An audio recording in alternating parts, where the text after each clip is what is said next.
नमस्कार दोस्तों, एग्ज़ाम सारथी YouTube channel में आप सभी का स्वागत है। दोस्तों, इस वीडियो में हम राजस्थान हाईकोर्ट एलडीसी भर्ती 2022-23 कल का जो पेपर हुआ है उसको देखते हुए क्या इस बार एक्सपेक्टेड कट ऑफ रह सकती है और 19 मार्च को जिनका भी पेपर है वो अपने आप को किस तरीके से इस एनालिसिस को देख करके प्रिपेयर रख सकते हैं और उसके अकॉर्डिंग अपने आप को और ज़्यादा ये कह सकते हैं कि लास्ट के समय में इन 5-6 दिनों में रिवीजन कर सकते हैं। किस तरह का पेपर रहा है, पेपर तो आपने अभी तक देख लिया होगा, ऑनलाइन मिल चुका होगा आपको। अब यहाँ पर हम देखेंगे कि जो पेपर का स्तर रहा है, जो स्टूडेंट्स की संख्या रही है, उसके आधार पर क्या कट ऑफ रह सकती है और उसके बाद टाइपिंग किन किन को शुरू कर देनी चाहिए और टाइपिंग के बाद में क्या कट ऑफ जा सकती है, ये सब बातें हम करेंगे। लेकिन वीडियो में आखिर तक आप बने रहिए, तभी जा कर के सारी चीज़ें समझ में आएगी। तो दोस्तों, अब बात करते हैं कि मिनिमम पासिंग मार्क्स कितने हैं। रिटन एग्ज़ाम में जो मिनिमम पासिंग मार्क्स कितने हैं, तो आने वाली शिफ्ट को तो पता ही होना चाहिए। बाकी नेगेटिव मार्किंग नहीं है, तो सारे ही क्वेश्चंस करके आने हैं आपको। यहाँ पर आप देख सकते हैं दोस्तों कि जो SC/ST कैटेगरी है उनके लिए 120 मार्क्स मिनिमम 300 में से लेके आने हैं, यानी कि 60 क्वेश्चंस तो आपके सही होने ही चाहिए। इसी तरीके से जो स्पेशली एबल्ड पर्सन है उनके लिए भी 120 मार्क्स मिनिमम क्वालिफाई मार्क्स हैं, और अन्य जो भी कैटेगरी है जनरल, OBC, EWS, MBC, सबके लिए मिनिमम 135 मार्क्स तो लेके आनी ज़रूरी है। 45% ओवरऑल पासिंग मार्क्स है, मिनिमम क्वालिफाइंग मार्क्स है। अब दोस्तों बात करते हैं कि कल जो एग्ज़ाम हुआ है उसमें उपस्थिति कितनी रही। तो हालांकि कोई ऑफिशियल डाटा नहीं आया है, लेकिन कल की उपस्थिति का एक जो मीडिया रिपोर्ट्स के अगर अकॉर्डिंग देखें तो 60 से 65%, आप 65% उपस्थिति मान के चल सकते हैं। 60 से 65% उपस्थिति रही है कल के फर्स्ट शिफ्ट में। सेकंड शिफ्ट में हो सकता है ये थोड़ी बहुत बढ़ भी जाए पेपर के स्तर को देखते हुए। तो ओवरऑल अगर हम एवरेज मानेंगे तो ये मान के चल सकते हैं कि 65% या इसके आसपास उपस्थिति रह सकती है दोनों ही शिफ्ट्स में। अब कल का जो पेपर है उसके अकॉर्डिंग हम एनालिसिस करते हैं कि क्या कट ऑफ रह सकती है, क्योंकि 19 मार्च का पेपर जैसा भी हो, लेकिन नॉर्मलाइजेशन की प्रक्रिया अपनाई जाएगी तो उसके अकॉर्डिंग कट ऑफ रहेगी, जो कि इस पेपर से अगर तुलना करेंगे 19 मार्च को जो भी पेपर होगा, तो अगर पेपर कठिन आ गया तो उनके मार्क्स या तो बढ़ा दिए जाएंगे या इस शिफ्ट के पेपर घटा दिए जाएंगे। वो तो नॉर्मलाइजेशन का फॉर्मूला लगेगा कि कौन सी शिफ्ट के एग्ज़ाम में कैंडिडेट्स ऑन एवरेज ज़्यादा मार्क्स लेके आ रहे हैं। कहने का मतलब 12 की शिफ्ट में सभी कैंडिडेट्स का एवरेज अगर ज़्यादा हो रहा है और 19 की जो आपकी परीक्षा होगी उसमें सभी कैंडिडेट्स का एवरेज अगर कम होगा तो उनके मार्क्स या तो बढ़ा दिए जाएंगे या आपके मार्क्स नॉर्मलाइज करके कम कर दिए जाएंगे 12 मार्च वालों के। तो ये तो नॉर्मलाइजेशन की प्रक्रिया होगी, तो उसका कुछ ज़्यादा फर्क नहीं पड़ने वाला है, वो तो एक सामान्य प्रक्रिया है। अब दोस्तों बात करते हैं कि जो पेपर का स्तर था वो कैसा था।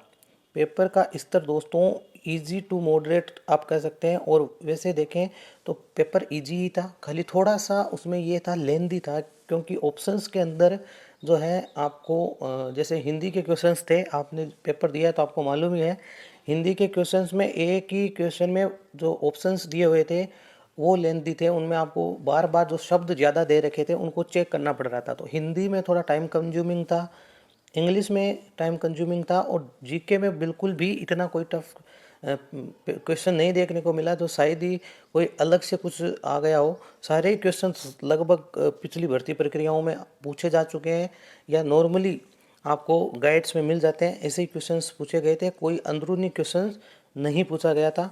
तो इजी पेपर आप मान सकते हैं। तो उसको देखते हुए कट ऑफ हाई रहनी चाहिए। लेकिन साथ ही दोस्तों पेपर जो है वो एक तरह से सभी के लिए लेंदी साबित हो रहा था, क्योंकि हिंदी और इंग्लिश में जो है जो ऑप्शंस दे रखे थे वो काफ़ी उसमें वर्ड्स ज़्यादा दे रखे थे, उनमें चेक करने में टाइम ज़्यादा लग रहा था। तो उसकी वजह से कई कैंडिडेट्स ने सिली मिस्टेक्स की है, और छोटी छोटी मिस्टेक्स के कारण कई क्वेश्चंस गलत भरे गए हैं। कई कई कैंडिडेट्स का फीडबैक मिला है कि क्वेश्चन उन्होंने जल्दबाजी में गलत फिल कर दिए। इसके अलावा दोस्तों पेपर का हिंदी इंग्लिश का लेंथी होने के अलावा कुछ क्वेश्चंस हिंदी में डाउटफुल है, कुछ इंग्लिश में भी डाउटफुल है, क्योंकि उनके जो ऑप्शंस हैं उनको देखते हुए ये लगता है कि इनमें एक से अधिक आंसर सही हो सकते हैं। तो हो सकता है उन पर बोनस मार्क्स मिले या वो क्वेश्चंस डिलीट हो, तो उसका भी हमें ध्यान रखना होगा। अब नेक्स्ट बात करते हैं दोस्तों कि पेपर तो इजी था, लेकिन कट ऑफ क्या जा सकती है। पिछली बार की जो पेपर कैंसिल हुआ था उसकी कट ऑफ क्या थी। हालांकि उस कट ऑफ का यहाँ पर कोई ज़्यादा लेना देना नहीं है, क्योंकि उसमें सिस्टम अलग था, उसमें पेपर का जो पैटर्न था अलग था, पैटर्न अलग नहीं था। मतलब जो उसमें जो पिछली बार जो कट ऑफ गई थी उसके अंदर ओबीसी की कट ऑफ ज़्यादा बता रहे थे। लेकिन अब हम आज की जब बात कर रहे हैं तब क्या कट ऑफ जा सकती है उसकी बात करते हैं। दोस्तों, बात करते हैं जनरल कैटेगरी की। जनरल कैटेगरी की जो कट ऑफ है वो 210 से 220 के बीच में रहेगी। ये चाहे तो नॉर्मलाइजेशन अगर होता है तो भी इसी रेंज में कट ऑफ आपकी रहने वाली है, इससे ज़्यादा कट ऑफ नहीं जाने वाली है। इसी तरीके से ओबीसी की बात करें तो ओबीसी की कट ऑफ 200 से 210, ईडब्ल्यूएस की कट ऑफ जो है 190 से 200, एससी की कट ऑफ जो है 170 से 180 और एसटी की कट ऑफ 160 से 170।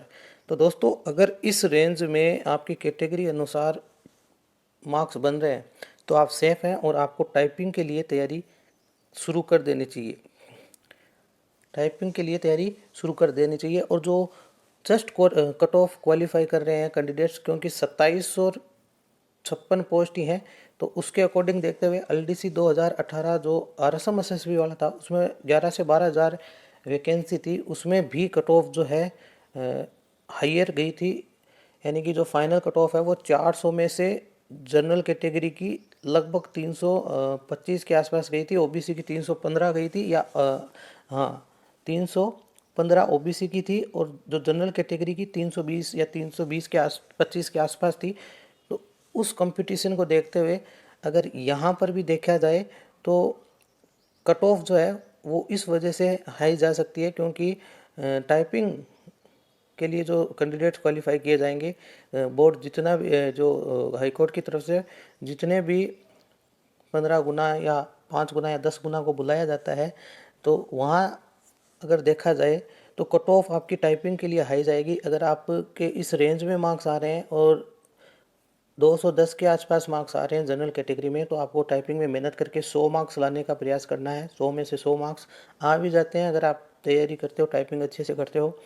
इसके अलावा 220 मार्क्स वाले कैंडिडेट्स हैं, उनको कम से कम 90 से 80 मार्क्स की तैयारी करनी चाहिए कि इतनी तो टाइपिंग में होनी ही चाहिए। तो कुल मिलाकर के दोस्तों बात यह है कि जिन कैंडिडेट्स के इस रेंज में मार्क्स बन रहे हैं उनको टाइपिंग की आज ही से ही जो है शुरुआत कर देनी चाहिए। प्रतीक्षा नहीं करनी है कि रिज़ल्ट की 1 महीना या 2 महीना इस रिज़ल्ट के चक्कर में आपको व्यर्थ नहीं करना है, टाइपिंग शुरू कर देनी चाहिए। हाँ, इससे कम अगर थोड़े बहुत मार्क्स आपके रह रहे हैं तो आपको थोड़ी सोचने की ज़रूरत है, आप किसी अन्य एग्ज़ाम के लिए भी तैयारी कर सकते हैं। तो दोस्तों, ये तो था इसका राजस्थान हाईकोर्ट एलडीसी 2022 एग्ज़ाम का एनालिसिस। आपको वीडियो पसंद आया तो इसे लाइक करें, शेयर करें और चैनल को सब्सक्राइब करें। धन्यवाद।